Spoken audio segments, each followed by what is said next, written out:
One season in the sun on Santa Cruz Voice. It's Tuesday, August 4.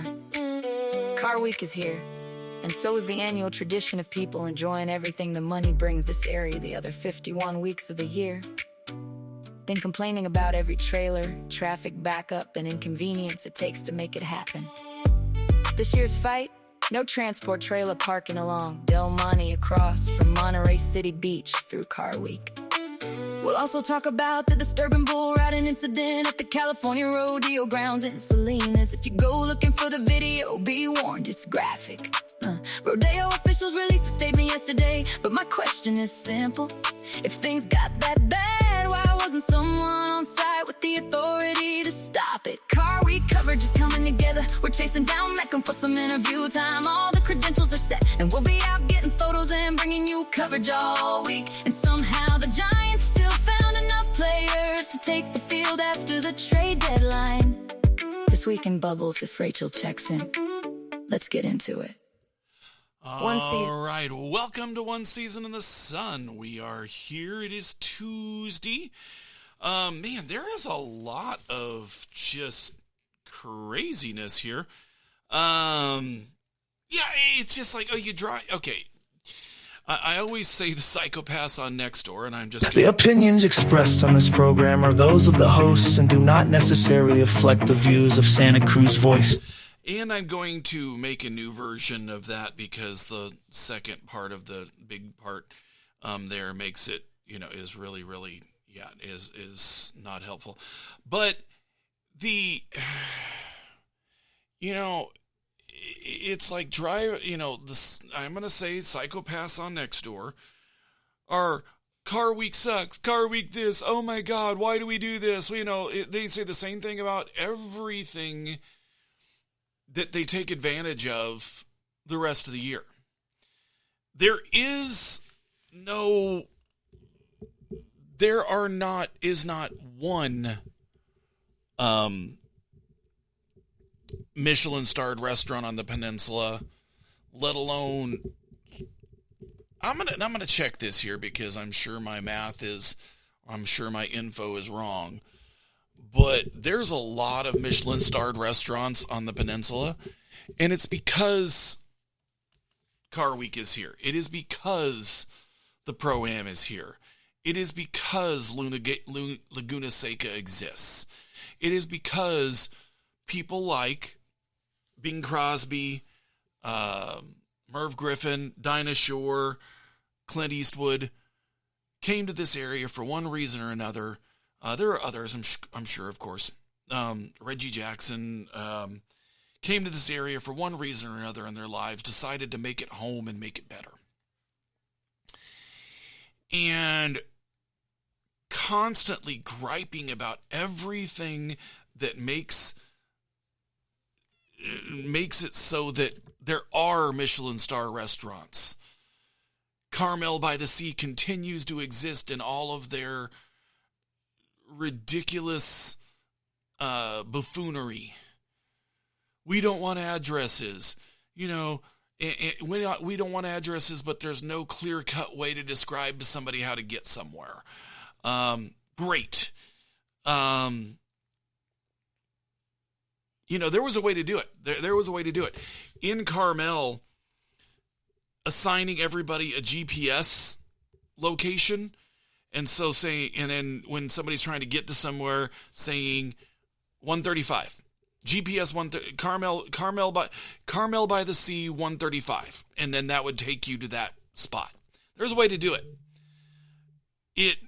But they had to continue it on until it was hyper ridiculous because, these are the same people that you have to have an act of God to get rid of a tree, and you build streets around trees. And it explodes to the peninsula constantly. It explodes to the Bay Area. And, it happens up where the station is in Santa Cruz too. And it is just kind of ridiculous that we're constantly dealing with, well, but this sucks. oh God, this is, and it's just, dude, either deal with it or move somewhere else where nobody wants to be, where there's one stoplight and a Piggly Wiggly that is half stocked because the truck comes there to once every 2 weeks.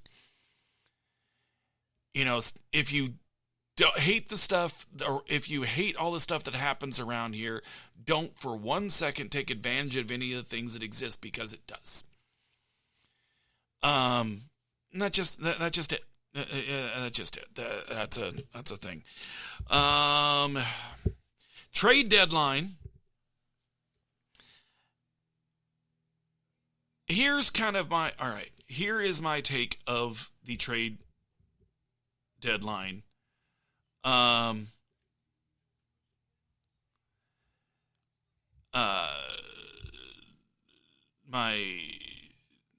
on here. Let me pull up the news here. Oh Lord, I swear I had it, and then it just kind of, I don't know where. Anyway,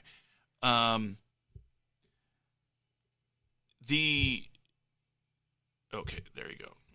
News. Oh, there it is. Okay, news. This was maybe the craziest trade deadline maybe ever. And 80% of both leagues within 5.5 games of postseason spot, executives didn't let chaotic standing stop them from pulling off, craziness.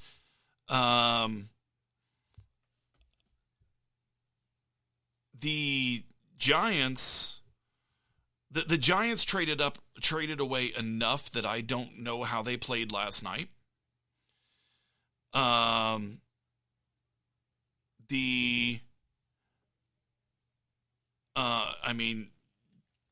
Getting rid of everybody, but seemingly getting everybody, but Eldridge, who I know was not ever in question, Chapman, Devers, and Webb, it seems.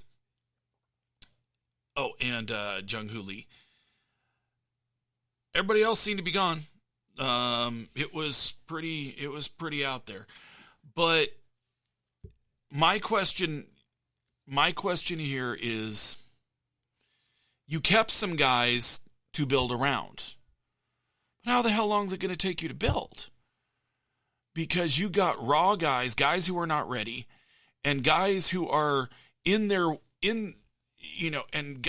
guys that you didn't trade that were also big guys to trade. Chapman, I understand nobody would take that contract, but Webb and Devers are in their window, and I don't think they have people that are going to be available fast enough, unless they're really planning on free agenting once they settle the labor situation. Are not going to be available long enough to build around them. That's just me. And I've talked with other people in the station, and that is kind of the opinion of Santa Cruz Voice. But I'll play it anyway. The opinions expressed on this program are those of the hosts and do not necessarily reflect the views of Santa Cruz Voice. All right. So, Quakes and Bay FC are playing this weekend. Let's see here. I've got a little bit of Emma at the press conference on Saturday. Hold on. Okay, I did have a little bit. I don't know why these things don't cloud over. Okay, I'm going to figure out where those are, and we'll come back to those. The Bay FC went down 2-0 early. Stormed back to 2-2. Lost it late, which has not been their calling card, letting goals come in late. But for me, I think they were chasing after the game a little bit much, and got caught chasing after the win, and ignored the cardinal rule of if you can't win, don't lose. But It was exciting. It was exciting. It was a good game. I think it showed that the team does have that word that I hate to hear in a press conference, resiliency, but I think they need to have finishing power. Seeing Taylor Huff on the field for over 30 minutes and seeing Abby Dahlkemper do about 17 minutes, showed you that the depth help they need, and honestly frontline help that they're needing to get back with because right now I think they're okay with the defense, but getting Abby back as depth help, but getting Taylor back as frontline and creation help, I think is going to make rest of the season, because everything's real jumbled up, and I think 1st through 16th they are within 11 points. So you know what, half the season to go, I think it's all right. Quakes did not lose any ground on Saturday, taking a 2-1 winning position and making a losing position in 20 minutes. That's a little more concerning, because as I asked in the press conference, the thing that hasn't seemed to, a thing I asked to Bruce is that the thing that hasn't seemed to return since the World Cup break is that 11 guys against the world defense. Now, in that time, they traded away MB playing like an MVP at the time when the break happened, Daniel. Not just the best goalie in the league, but playing like an MVP, Daniel. Angus has shown some real signs, but some of the defense has not looked like it's been switched on for 90 minutes in front of him. That's what they've got to get back to, or else it's going to end badly. That is just the way it is going to be. It's the way it's going to be, and it's the way we're going to have to see these things there. Hold on here. I think Kent from Greater Omaha is here, so hold on. Kent from Greater Omaha. Salt of the earth, no masquerade. Guess on easy round the black Escalade. It's Kent from Greater Omaha. Kent from Greater Omaha. No. All right. Hey. What's happening? Well, not a whole bunch there. I'm gonna check with. I see Sergio is in the room. Well, he was in the room. Okay, all right. Maybe I waited too long. We love you, Sergio. Yep. When I see, okay, right now when I see him, I worry it's bad news. I know. I know. I just want to sit there and say, when I see his name come up in the video stream, I want it to be like, all right, is everything okay? I just want to check in. You need to confirm that things are okay. Oh my goodness. Yeah, this is thing. Oh, I haven't even done weather. Weather 60. Weather. 66 in Monterey. 65 in Santa Cruz, 73 in Hollister, yuck. 72 in Salinas, 68 in San Francisco, 81 in San Jose on the way to 94. I will not be going there.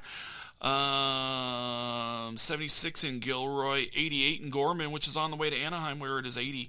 What is it in? Oh God, let me see what it is in Carmel Valley, because I got to go there after the show. Alrighty.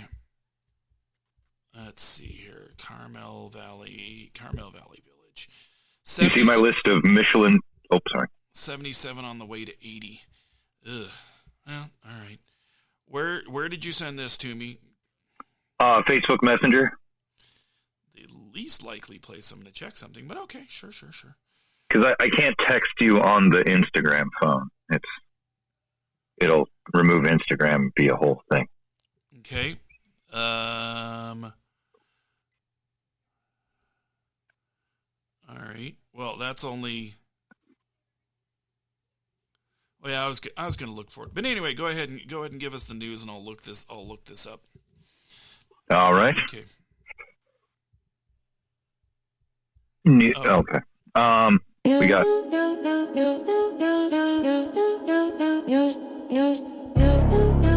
It's that time again, where everything's breaking and nothing's fixed. Local storms, weird politics, and someone's emotional support iguana stealing the spotlight.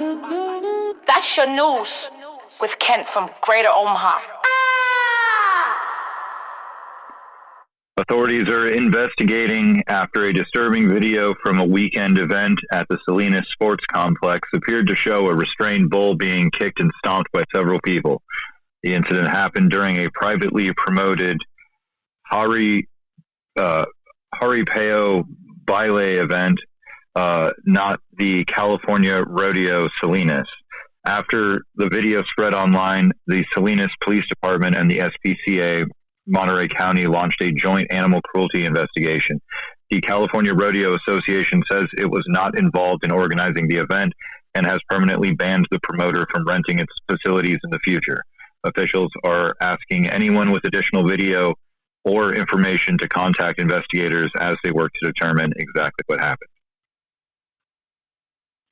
Oh, sorry. Also, yeah, no, this is, yeah, the whole thing is kind of disturbing. It's just kind of like let's top start to bottom, bad planning. Yeah. Let's start with the fact that they allowed non-full-time professional cowboys to not use protective gear. Looks like Sergio is back, and I'm going to go ahead and accept his invitation to come in here. Give us a second, Sure. Sergio, while we continue through news. And it's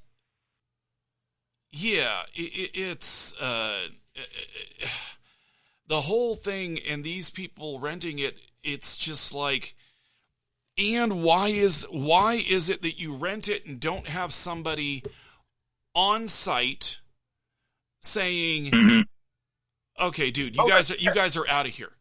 You know, they literally should have, when that happened, should have said, you guys are out of here. Pack up your crap right now. Yeah. And that should have been it. But nobody was on site for that. And, you know, look, when you rent the place out, when California State Rodeo is on the marquee, you are at least you are morally responsible in the eyes of the community for things like this that go on there. And so taking the Omar, taking the things off are, not taking the things off, taking the weekend off because, it's somebody else's event is not an option for you. Right. So that's just a thing. Let's see. What else do we have news? Well, I actually just saw this right before we got on the air. A discarded SpaceX rocket stage is about to make an unplanned landing on the moon.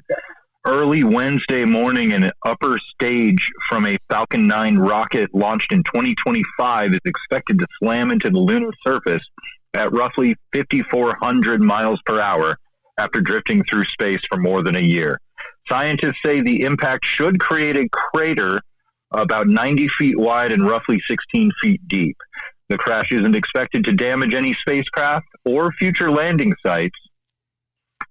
Just going to gloss over that. Instead, researchers see it as a rare scientific opportunity to study how impacts scatter lunar dust and rock. NASA and other teams plan to observe the crash and compare images of the impact site before and after the collision. Is it doing anything to prepare a landing site, though? I think it will effectively create a nice space where you could build a pretty substantial foundation because that crater is going to be 16 feet deep. So de facto landing site. Yeah. Well, and so before we talk to Sergio here, I'm going to follow up on my on my thing there. There are Aubergine in Carmel has 2 stars. Chez Noir in Carmel has 1. A green star, Sierra Mar and Big Sur. And then here's a list of Michelin recommended. Accioni, Big Sur Smokehouse, Casanova, Cultura, Coastal Kitchen, Gusto Pizza. Really? La Bicyclette, Lucia Bar, Montreo, Paprika, Pepoli, Passion Fish, Sierra Mar, Stationary, Stokes Adobe, and Foray in Carmel. And I'm going to add. I think those are alphabetic. I'm going to add on there. No, because 4A is an F. Yeah. I'm going to add in there. High school dropout. Abalonetti on the wharf, but not. And I'm sorry. I'm sorry. I know them, but I'm going to say this. It is tourist food, not anything. The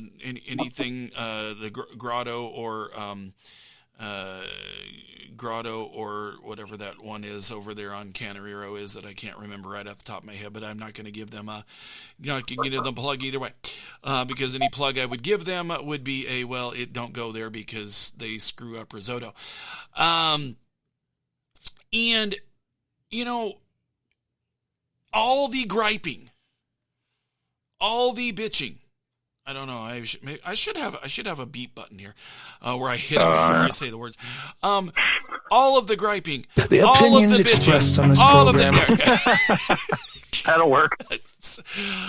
It's that like driving guitar. If these events that all these people grouse and moan, we would not have an airport with commercial flights. We are not an area big enough to have an airport with commercial flights. Okay? We would not have the ability to all of the opportunities to go whale watch and to have these restaurants and to have these things and to have the money and to have the tax revenue, even though Monterey is $12 million under, because mostly because you have people getting into the council who want to spend money on dumb crap. The opinions expressed on this program are those of the hosts and do not necessarily reflect the views of Santa Cruz Voice. Although it does. It's like, if you don't like it, move. Go to a place with a single stoplight where nobody wants to be. I did. Well, there you go. So it's it's just kind of like one of those, so this year I was driving down there this morning. They have a bunch of signs where you cannot park transports on Del Monte. I don't know if that's just until they have transports that have paid for the parking arrive, or if that's going to be all week. So I don't know, but we'll see. And maybe parking and making a set of the tandem driver stay in the vehicle the whole time with it running for the entire week. Maybe that doesn't count for parking. I don't know. Or maybe they're just renting the area out over by the fairgrounds, which would be a good idea. Or Garden Road. They could rent out Garden Road to put all these transports on. I don't know. There are ways to do it. Obviously, there are ways to do it without putting them on Del Monte, which is where we want everybody to park to go to some of these events. But let's figure it out, because you know what? There's a way to do it. Honestly, and this is something I say every year, they do not use the parking lots over at Fort Ordoff 2nd Avenue. Put all the transports over there. There's actually room for all of them. I don't know if there's room for all of them where it doesn't go over rough spots, which would bottom some of these trucks out. But I think the south side, I think you could do all of it, because they put the buses over there. They do 30, 40 buses when they're doing Pro-Am, and I'm pretty sure that they could do 200-300 transporters, and I hope that's enough. So there we go. All right. So anyway, as you were saying, I thought the Transporter 3 was bad enough. yeah. There you go. All right. So Sergio, also one of those things in Car Week that I never gripe about, him taking up space. What is going on, Sergio, who has joined us? Hello there. Can you hear me? I can hear you.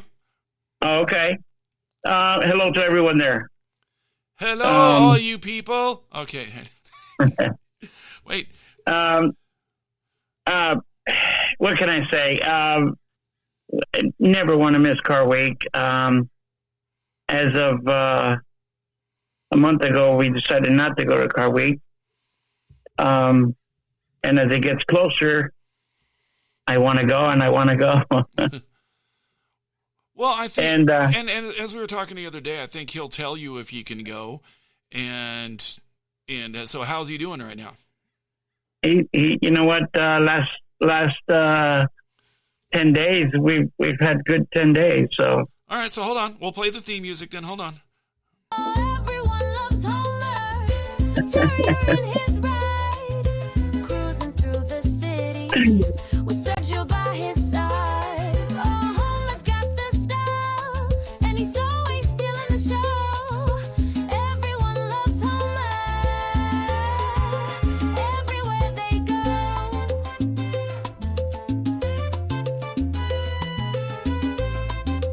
oh, that's amazing.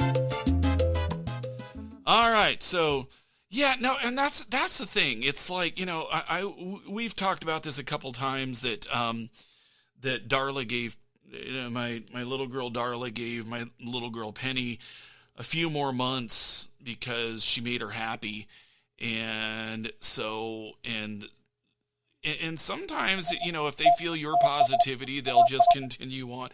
Darla right now is sacked out in the dog bed next to me. Hold on here. There you go. There you go. Let me go. And Enzo is here, but Enzo is, come here, buddy. Come here. Enzo, come here. I'll get Enzo. Here we go. Here we go. Come here. Come on. Come on. You can come here. There it is. Here you go. There you go. Enzo, so named because he's an Italian greyhound. And, I'm sorry, if you have a fast Italian dog, what do you name them? Yes, there you go. So, yeah. Nothing. Well, yeah. As we stand, I think that we'll make the decision next Tuesday. How's that? All right. Well, there we go. Right now, we look positive. Well, there we go. Because I know Homer's there because you called out to him, and I was just like, going, please tell me you're not calling out. He's here. There you go. See, there he is. Hey, buddy. There he is. Hi, Homer. Homer, do you want to hear your song again? What? Hold on. Hold on. On the strip. Hold on. Everyone loves Homer.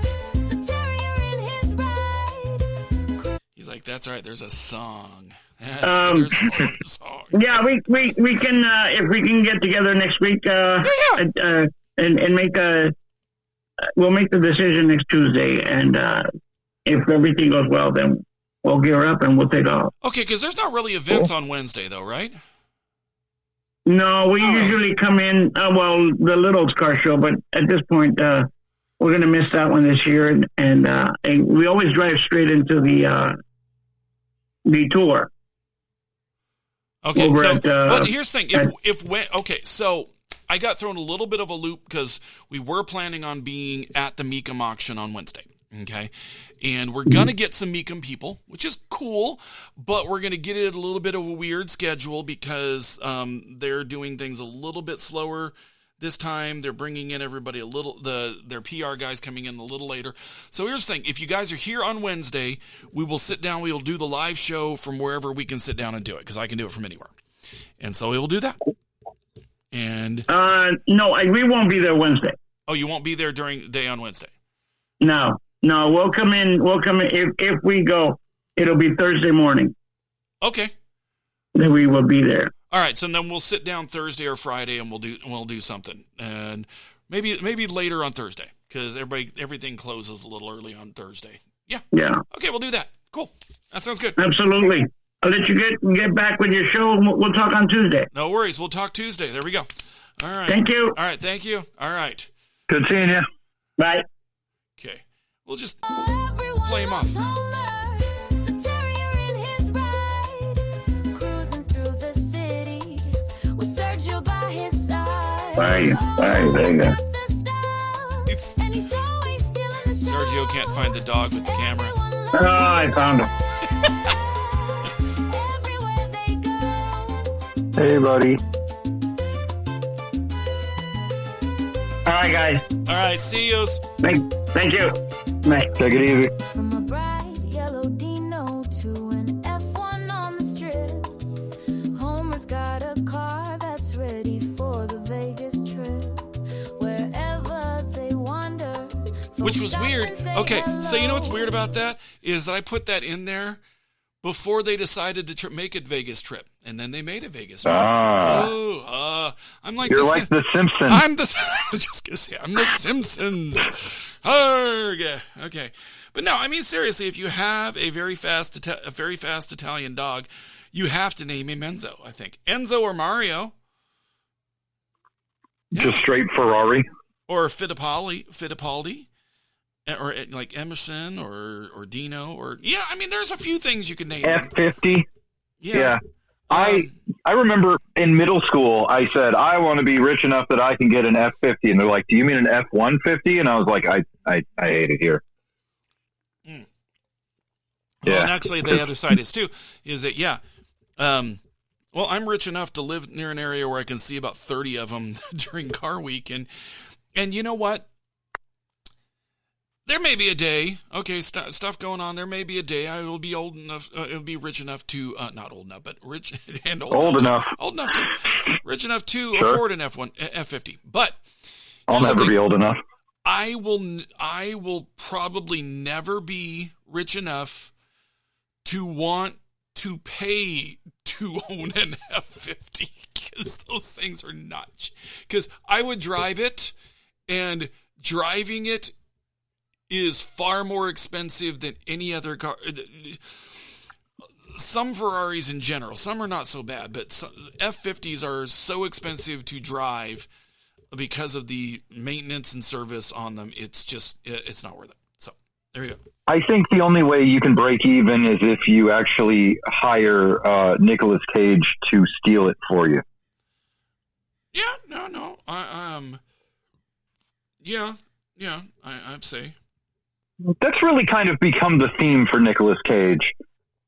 Because after he stole, like, a Shelby, then he was like, you know what? The Declaration of Independence, that's the next thing I'm going for. Yeah, and having your hands next to you and going, oh, okay. You ever notice, you ever thought that Nicolas Cage learned that thing he does, when he's... From Nixon? Yeah, from Nixon. Yes, exactly. Yeah. Exactly. Yep. Right on that wavelength. Absolutely. And, I thought it was funny that he didn't act for a solid decade, but he continued to star in movies. Yeah. Like, literally, until Kick-Ass, he didn't really act. He was like, every movie was just like, guess I'm doing this now. Like, in Next, he was like, I guess I can see the future. There you go. That was the extent of his acting. And then he did a sideways Adam West, and it should have gotten him an Oscar, but oh well. Yeah. Yeah, I mean... Did you hear that? Okay, so I had to get Sergio in there because I want to Right. be aware of his time. But I mean, Absolutely. I'm going to circle back to the rodeo thing. Questions Sure. I have is like their statement focused on the injured rider and their viewers' safety protocols, but the public reaction is centered on the welfare of the bull. True. there are a lot of people that are arguing that the incident raises broader questions about whether the rodeo events are inherently harmful to animals, and what veterinary and California rodeo, because your name's on the marquee again, was in place that night, and how was the bull evaluated after the incident, and why were people jumping on it? Why were they standing on it? And why should people believe that animal welfare is given priority when they tied its feet together, put it on its side, and seemed to abuse it after it hurt a rider? Yeah. I mean, exactly. Because here's the thing, and this is, the thing about bull riding is one of those things where riders do get hurt. They do. But Say what? In especially in PBR, because that is filmed by 20 cameras, and maybe that's where that's where the accountability stays in there.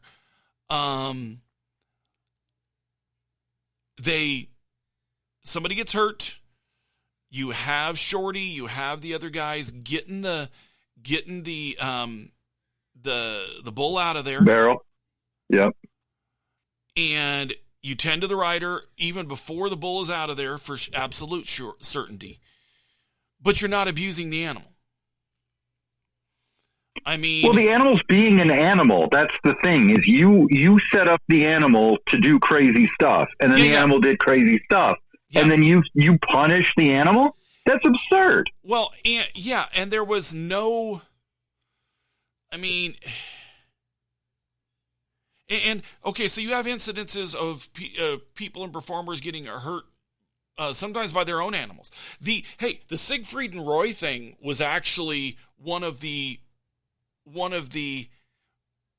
weirder issues, where it seemed like the animal attacked the human, but the animal was actually liked the human and sensed that the human was in trouble and tried to get them to safety. Wild. Because it was, I believe, Roy that had a stroke, and the tiger was trying to take him to medical attention. And tigers aren't really outfitted for EMT duties. Yes. That makes sense. Yeah, he did the best he could. Yeah. He's still a good boy. Yes. And this bull, again, the responsibility is far from the bull.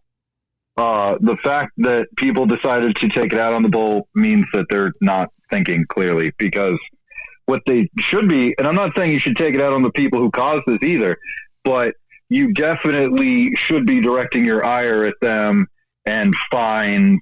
And I mean, the idea that they're not ever going to be able to use that area again is like the tip of the iceberg, because like, okay, so you have a bull that has done damage to a rider, and then the way that you deal with it is you tie it up and beat it up like that.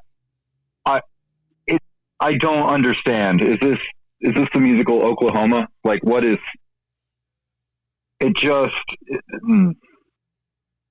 It's really frustrating. And the animal cruelty investigation, I believe, will find animal cruelty. But that's me. Yeah, no, yeah, no, and that's but like, what were they? I mean, was this Hatfield and McCoy kind of justice? Like, come on, like, it's a bull. Yeah, no, and that was kind of a thing. It's if you had left it in a field, or like let it just be a bull, none of this would ever have happened. Yeah. No, and that was kind of the thing. It was, there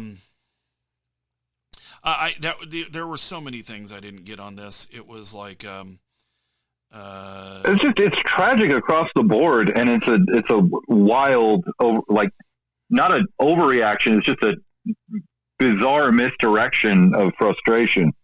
Oh yeah. Yeah, and it would, and yeah, I mean, it seemed like these guys got, okay. I don't know what happened, and I'm sure nobody, and I'm sure, since they're being called into question and blah, blah, blah, I'm sure that no one will ever get anything near what really is the thing. But it's like,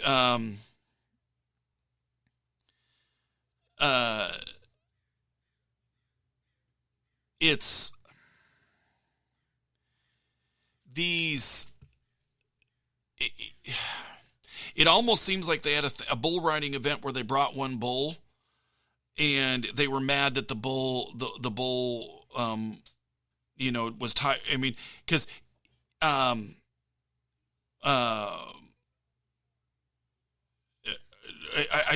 don't know. I mean, this whole thing is, well, they haven't even said whether the bull even survived. Yeah, I don't know. They haven't talked about if anyone's being arrested. They haven't said who was in the video.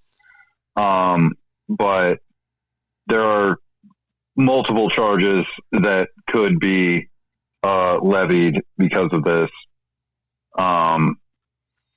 And it's just sad. It's like, it is kind of like, it's like, well, I mean, not to be pro-union, but like, this is kind of what sort of comes with having unsanctioned kind of things like this, when you have like bulls and technical, equipment that is dangerous. Like, it would make sense to have, for example, the PBR overseeing it, but it just, I don't know, top to bottom just feels like just an entire calamity. Yeah. I mean, there's something not right here with this. And yeah, and here's kind of the thing that, all right, California rodeo, professional rodeo versus pro bull riders as far as animal abuse complaints. Yeah, so I was just like looking at this.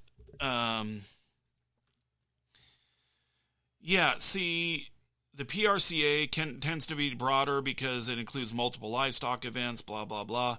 I'm not trying to be blah, blah, blah, but it's like they frequently criticize calf roping and steer wrestling in particular. But see, there's the thing. These are people showing that, okay, anybody who's complaining about steer wrestling and calf roping has never been on a ranch, because these are guys showing that they can do the stuff that you have to do on a ranch.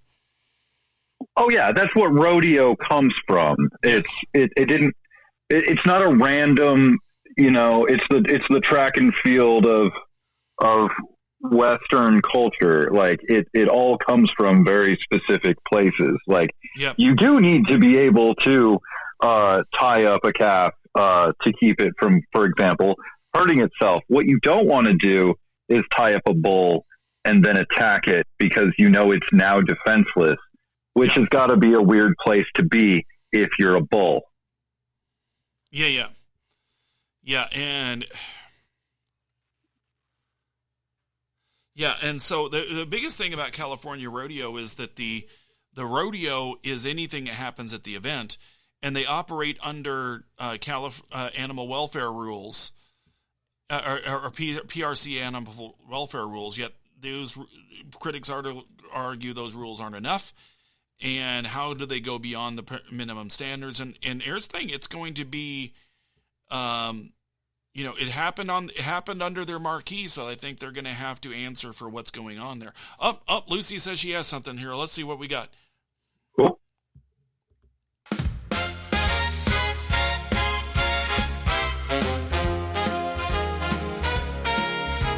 Ladies and gentlemen, gather around. There's a room rumor going all over town. Somebody said the tiger's here to save the day. Well, I've got one little thing to say. He doesn't carry bandages. He doesn't check your pulse. He's never passed anatomy or ridden in an ambulance. Siegfried's Tiger isn't an EMT. No CPR, no first aid, no medical degree. If that big cat's headed your way, you don't yell help, you yell run away. 'Cause Siegfried's Tiger isn't an EMT. He's the reason they might need one eventually. No stethoscope around his neck, no rescue bag to double check, no calming voice that says you'll be okay. Just 800 pounds saying, make my day. Siegfried's Tiger isn't an EMT. He's got stripes, not certifications as you. Okay, so it All right. Landed on a little thick for poor Roy. oh my god. Oh man. You know what I saw? I saw a meme and it showed that, like, tigers are orange to us. You know that? Oh, they're orange. What? But, like, yeah, tigers are orange, but not to the animals that they predate. To those animals, they actually appear green. Oh. So that explains why we're like, what's the tiger doing in the grass? It's like, well, it looks like grass to like a water buffalo. Here's the other side. This is, they also eat grapes and absolutely. It's documented. Wait a minute. Hold on. hold on. And it's, and they, I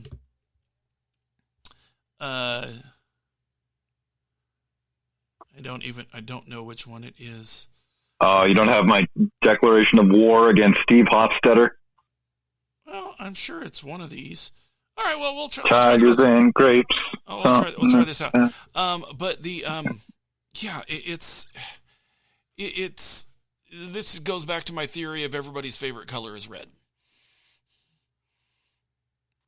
Because color blindness shows that people can look at the same thing and see different colors. And so my theory is that the color that everybody determines is their favorite color is actually red. Some people may discern what other people see as red as blue or green or what have you, but everybody's favorite color is red. So there you go. But I don't think they do, because traffic lights. No. People see the traffic light as, okay, whatever that is red.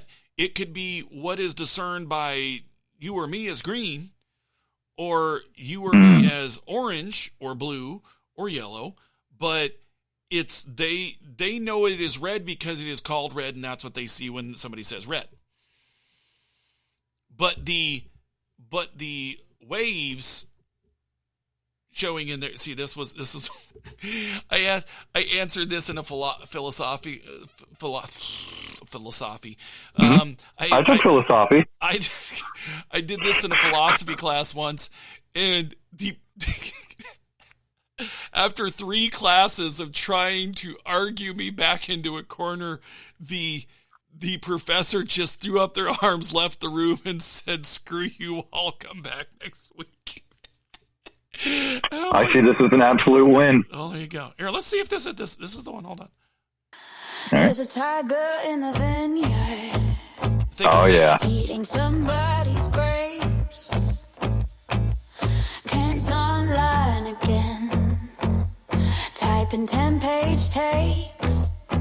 It doesn't sound like me at all. Steve's in the garden with dirt on his hands, talking to tomatoes like they understand. Tigers and grapes, what a world we're in. Ken versus Steve in the comment bin. One guy yelling, one guy planting. Nobody knows how the tiger got in. and plants. Ken grows arguments and rants. Not even accurate.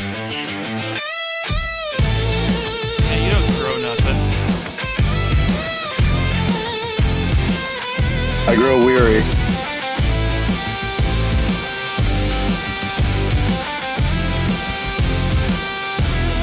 Tigers and grapes, that's how it goes. Ken throws punch. Oh, I realized I forgot something.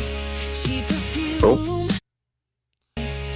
It's perfect weather for blowing bubbles. The world Oh. burns in the rearview glass. We laugh too loud to hide the trouble.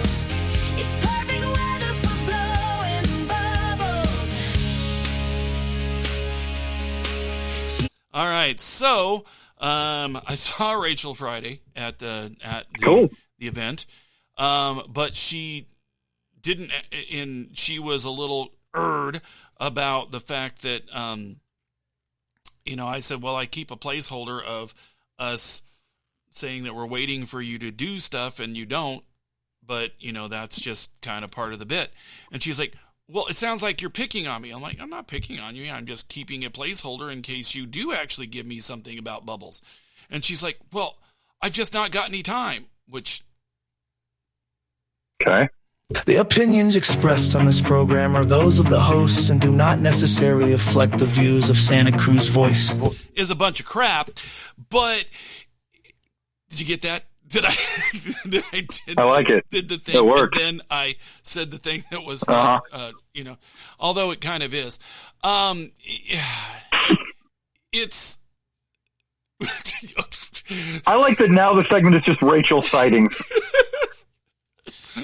Rachel was not blowing bubbles at the event on Friday, where I picked up a bunch of copies of this month's Santa Cruz Vibes, and and in fact we even discussed, and this is something involving Sergio. I was going to bring this up it may be the next article may be me getting some pictures of Homer and doing a Last Bark tribute. And so we'll talk. We'll talk about that. Not Penny. Darla sitting here going like, pet my belly. So yeah, these are a lot of real world stuff. More Car Week stuff coming up next week. You call it the Epic of Homer. Well, I don't want to. Well, maybe the online thing where I'm just gonna sit there and flow through a bunch of Homer shots will be referred to in the article, so everybody can see the whole thing with the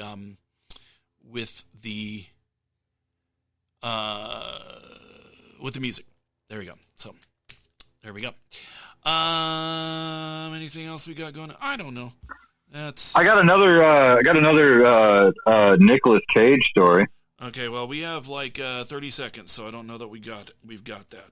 Okay. Netflix is facing a $105 million lawsuit after an unreleased Nicolas Cage film allegedly disappeared from company's Hollywood offices. Producer Simon Afram says the master copy of the World War II spy thriller Fortitude was hand-delivered to Netflix while the company considered acquiring distribution rights.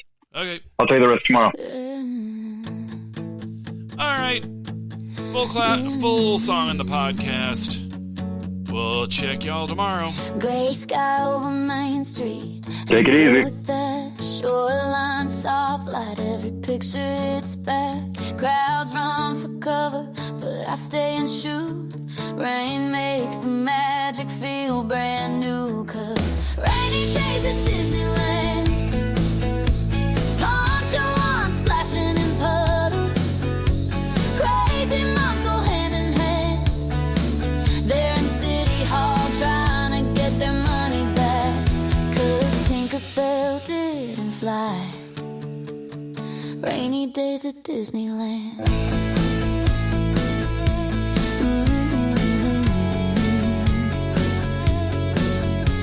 Puddles by the castle, nobody around. Thunder shakes the carousel, shaking the ground. Every ride's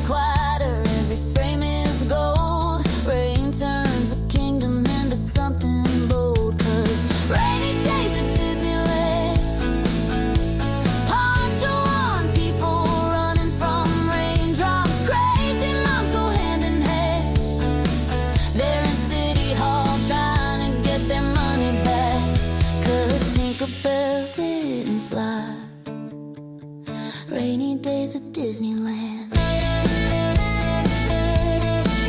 Let 'em run for the exits, let 'em beat the crowd. I'll be walking Main Street while the storm gets loud.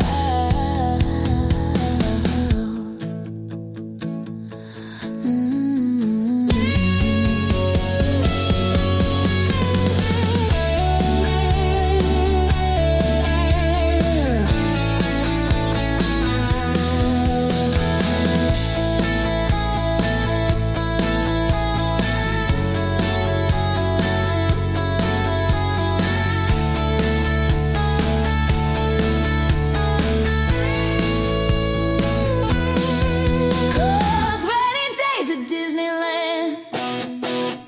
Punch a one, whole park open. Crazy moms go hand in hand. They're in City Hall trying to get their money back. Cause Tinkerbell didn't fly. Rainy days at Disneyland.